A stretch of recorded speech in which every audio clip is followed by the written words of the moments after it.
Olá, pessoal.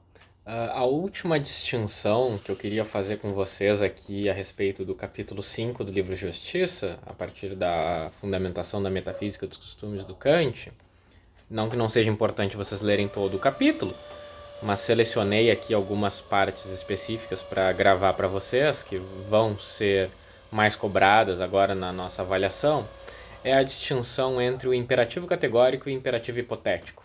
É bem simples. O imperativo é um mandamento, um comando, certo? Faça algo. E qual é a diferença entre o categórico e o hipotético? A diferença é que o imperativo categórico, ele comanda sem que haja qualquer determinação externa, sem que dependa de qualquer consequência. Ou seja, ele é o comando que corresponde à ideia de autonomia. Ele é o comando que, quando a pessoa agir de acordo com ele, ou seja, quando a pessoa age de acordo com o imperativo categórico, ela está agindo de forma autônoma, ela está agindo de acordo com o dever, ela está agindo por dever. Já o imperativo hipotético é aquele que depende de alguma coisa, é aquele que tem alguma consideração a ser feita. É faça algo para conseguir tal coisa. Não é faça algo porque é o certo, é faça algo para conseguir tal coisa. Nesse caso, o imperativo categórico se diferencia do imperativo hipotético, porque o imperativo hipotético é aquele que leva em consideração as inclinações. O imperativo categórico, ele coloca aqui o Michael Sandel na página 151, ele é incondicional. E o hipotético é condicional, ou seja, ele leva em consideração condições, fatores, inclinações, desejos, intenções, certo? Vamos dar alguns exemplos. O imperativo hipotético, a gente pode pegar o livro do Sandel aqui mesmo, se você quer ter uma boa reputação dos negócios, trate seus clientes honestamente. Tu vai tratar o cliente honestamente para ter uma boa reputação. Tu tem um objetivo que tu quer alcançar, para isso tu vai fazer alguma coisa. É um imperativo hipotético. O imperativo categórico é trate seus clientes honestamente, porque é o certo a ser feito. Não importa o que tu vai conseguir com isso. Talvez tu vá à falência com isso, não sei. Enfim, espero que não. Mas isso não importa, não importa qualquer consequência. Tá? Tu tem que tratar os clientes honestamente, porque isso é o certo a ser feito. Isso é o que diz o imperativo categórico. Se tu tratar os clientes honestamente porque tu quer ter uma boa reputação, bom, vai estar tratando as pessoas honestamente, isso é agir conforme o dever, mas ainda assim é um imperativo categórico. Se tu mudar a consequência, tu muda o imperativo. Ou seja, ele tem condições nas quais ele se aplica e condições nas quais ele não se aplica. O imperativo categórico se aplica sempre. Tranquilo? E existe as formulações do imperativo categórico. A primeira a gente já falou, que é a ideia de universalizar a máxima. O Sandel coloca aqui na página 152. Haja apenas segundo um determinado princípio que, na sua opinião, deveria constituir uma lei universal. A gente já falou sobre isso. Tá? Ele dá o exemplo aqui da promessa. Poderia eu querer que todas as pessoas mentissem? Se eu imaginar que não, então essa fórmula que eu falei antes age de acordo com uma lei universal, uma máxima que eu poderia querer que se tornasse lei universal, é um imperativo hipotético, porque quando eu aplico ela ao caso concreto, eu consigo determinar quais casos estão de acordo com o dever e quais não estão, a partir da utilização do imperativo categórico. O imperativo categórico é uma forma de auxiliar a encontrar a ação autônoma, a ação que tem valor moral. Por exemplo, através da universalização da máxima. Tem uma outra forma, uma outra formulação do imperativo categórico, que ele traz na página 154, que é sobre utilizar as pessoas sempre como fim em si mesma e não simplesmente como um meio. Por quê? Tudo aquilo que a gente falou antes, tá? Se vocês têm que voltar nos vídeos anteriores se não lembrarem. Se o ser humano é um ser racional, se agir autonomamente, se agir com liberdade é obedecer à razão, se eu usar uma outra pessoa como meio para atingir algo, por exemplo, quando eu minto para ela, eu vou estar tirando dela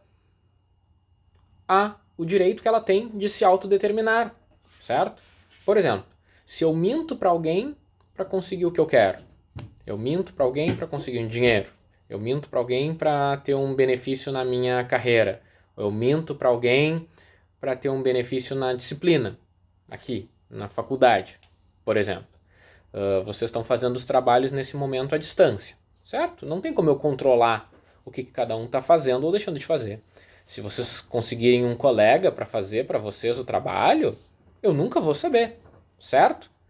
Mas vocês vão estar usando a minha pessoa, como um meio para conseguir a aprovação. Por exemplo, vocês vão estar simplesmente me dando um trabalho falso que vocês não elaboraram para conseguir alguma coisa que vocês devem reconhecer que não vai ter valor moral na ação, certo? Lembrem, o valor moral é identificado por um sentimento de respeito. Qual seria o respeito que alguém teria por alguém que toma uma atitude assim? Certo? Então, a segunda formulação aqui do imperativo categórico é não tratar as pessoas apenas como um meio, não usar as pessoas, porque todas as pessoas são seres racionais e todas devem ter respeitado a sua liberdade, a sua autodeterminação, a sua autonomia. Então eu não posso impor às outras pessoas a minha vontade, certo? Ainda que eu acredite que a minha vontade é melhor do que a delas. O que impõe é a razão que todos possuem, certo?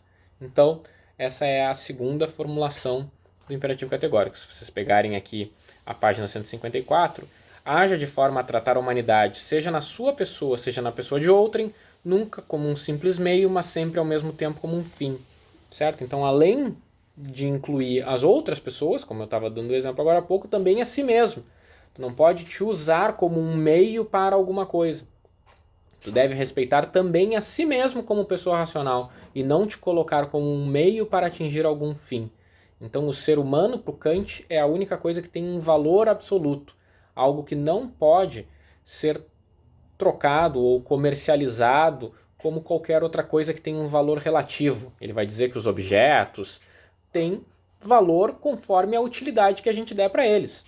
Um celular, um computador que vocês estão usando nesse momento tem um valor de utilidade, que pode corresponder a R$500, R$1.000, R$2.000. Ou, enfim, um valor relativo, que depende da finalidade que vocês conseguem. Já o ser humano não tem um valor relativo, o ser humano tem um valor absoluto, tu não põe preço. O valor dele é inestimável. Por quê? Porque ele é o único ser racional, o único que pode agir de forma autônoma, o único que não age apenas em relação a algum fim específico, e sim que é um fim em si mesmo, certo? Então, aqui as duas formulações do imperativo categórico que o Sandel traz para vocês, enquanto imperativo hipotético seriam milhares, infinitos imperativos hipotéticos, porque o imperativo hipotético ele só serve para determinado fim. Se tu quer passar na prova, talvez um colega te diga que o melhor é pedir para alguém fazer as tuas questões, ou conseguir colar com alguém, ou as respostas de outro colega, enfim, são imperativos hipotéticos, servem para alguma coisa, mas não são bons em si mesmo. Todos os outros exemplos que a gente viu anteriormente, se tu encontra o dinheiro que alguém perdeu, talvez o melhor para ti, para tu ficar mais feliz, seja manter o dinheiro, mas o certo a ser feito não é isso. Então, o imperativo hipotético depende de cada caso. Já o imperativo categórico é categórico, ele é incondicionado. Em todos os casos, ele se mantém. Tanto na universalização da máxima, sempre que universalizar a máxima não seja desejável, a ação deixa de ter valor moral. Portanto, a lei que determina que haja apenas segundo um determinado princípio que, na sua opinião, deveria constituir uma lei universal é um imperativo categórico. Esse imperativo é formal e ele se mantém em todos os casos. Da mesma forma, o imperativo que estabelece que se deve tratar a humanidade, seja na sua pessoa como na de outrem, nunca como um simples meio, mas ao mesmo tempo como um fim. E só para concluir, o autor, Michael Sandel, traz algumas perguntas que ele faria ao Kant, ou que os alunos costumam fazer a respeito do Kant. Eu vou dar destaque aqui para a pergunta número 3, que faz assim, ó, se autonomia significa agir de acordo com uma lei que criei para mim mesmo, isso está na página 158. O que garante que todas as pessoas escolherão a mesma lei moral? Se o imperativo categórico é produto da minha vontade, isso não significa que pessoas diferentes terão imperativos categóricos diferentes? Kant parece crer que todos seguimos a mesma lei moral. Como ele pode ter certeza de que pessoas diferentes não raciocinarão de maneira diferente? O que ocasionaria uma diversidade de leis morais? Tá? Ele vai colocar a pergunta aqui então, mas isso é possível que as pessoas tenham uma única lei moral? As pessoas não teriam leis diferentes dependendo das pessoas? Certo? As pessoas são diferentes. Quando optamos pela lei moral, não fazemos escolhas como pessoas individuais que somos, mas como seres racionais que participam daquilo que Kant considera a pura razão prática. Portanto, é errado considerar que a lei moral depende de nós como indivíduos. É claro que se partirmos de nossos interesses, nossos desejos, nossas finalidades particulares, poderemos chegar a princípios diferentes. Mas esses princípios serão princípios prudentes e não princípios morais. Na medida em que exercitamos a pura razão prática, nós nos afastamos de nossos interesses particulares. Isso significa que todo aquele que praticar a pura razão prática chegará à mesma conclusão, chegará a um imperativo categórico e único universal. Assim, a escolha livre e a escolha baseada em leis morais são essencialmente a mesma coisa. Isso Kant chama de pura razão prática, porque ela elimina qualquer consequência, qualquer interesse. Então as pessoas têm interesses diferentes realmente, mas é exatamente esses interesses diferentes que as pessoas têm que o Kant está tentando eliminar. Porque se as pessoas têm interesses diferentes, como é que eu vou dizer que o meu interesse é o certo e o teu é o errado? Para o utilitarista eu vejo qual é o interesse da maioria. Só que para Kant não interessa que seja da maioria. Não interessa o interesse de ninguém. Interessa o que é certo. Então eu elimino todos os interesses e aí o que sobra é a forma. E a forma é possível para o Kant de ser demonstrada através do imperativo categórico, que estabelece o que eu acabei de colocar para vocês. Página 152.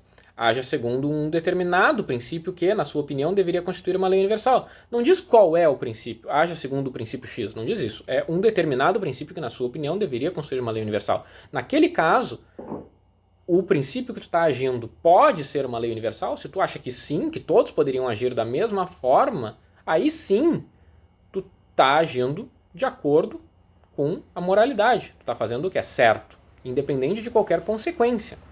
Tranquilo? Então, essa é a defesa do Kant em relação a essa questão do relativismo, das pessoas serem diferentes. Ele vai dizer que isso não importa para encontrar aquilo que é o certo. Tranquilo?